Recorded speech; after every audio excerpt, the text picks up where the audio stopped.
Good morning সবাইকে। দেখো আজকে একটি সবজি রান্না করব, সেটা হলো বাঁধাকপির পাতাগুলি আর একটু ফুলকপির ডাঁটা দিয়েছি, আর সঙ্গে থাকবে আলু, টমেটো আর একটু ফুলকপিও থাকবে।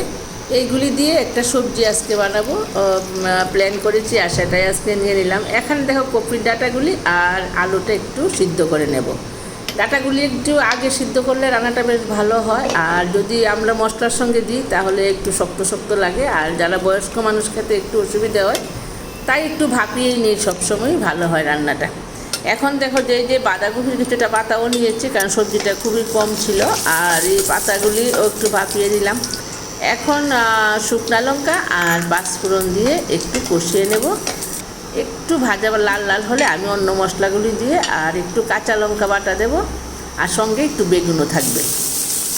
এখন দেখো পাঁচফোড়নের সঙ্গে কাঁচা লঙ্কাটা আর বেগুনটা দিয়ে দিলাম, দিয়ে একটু ভেজে নিচ্ছি। ভেজে নিয়ে অন্য মশলা, এখানে জিরের গুঁড়ো, ধনিয়ার গুঁড়ো আর একটু কালারের জন্য লাল লঙ্কা দিলাম, হলুদ, যা মশলা দিই আমরা তাই।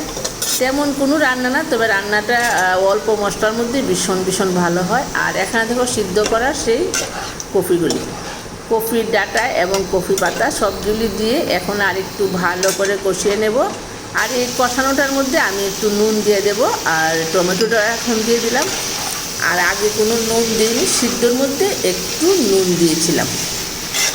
যে কপির ডাঁটাটা যখন সিদ্ধ করি তখন একটু নুন দিয়েছিলাম, কারণ নুনটা দিলে তখন ডাঁটাগুলি খুব তাড়াতাড়ি সিদ্ধ হয়ে যায়। তাই এখন দেখো নুনটা দিয়ে দিলাম, আর একটু নুন লাগবে দিয়েছি। তারপরে একটু ভালো করে নেড়ে চেড়ে একটু শুকনো শুকনো করে কষিয়ে নেব, নিয়ে একটু জল ছেটা দেব, দিয়ে তারপরে রান্নাটা এখন করব।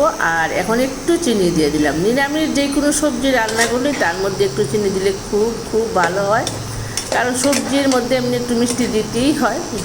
বিশেষ করে আমরা যেমন খিচুড়ি লাবড়া করলেও দিই, আর ভ্যারাইটি সবজি দিয়ে যদি যখন কোনো নিরামিষ রান্না করি তখনও একটু চিনি দিই, নতুবা না। আর এখন দিয়ে দিলাম দেখো আদা বাটাটা, আদা বাটা দিয়ে আর একটু নেড়ে ছেড়ে নিব, খুব ভালো করে নেড়ে ছেড়ে নিয়ে দেখবে এখন আস্তে করে একদম কপিটা একদম মজে গেছে, আর সবজিটা সবটাই ভালো করে সিদ্ধ হয়ে একদম ছোট্ট হয়ে যাবে। তারপরে দেখো কী সুন্দর হয়ে গেছে, একটু গরম গরম ভাতের সঙ্গে।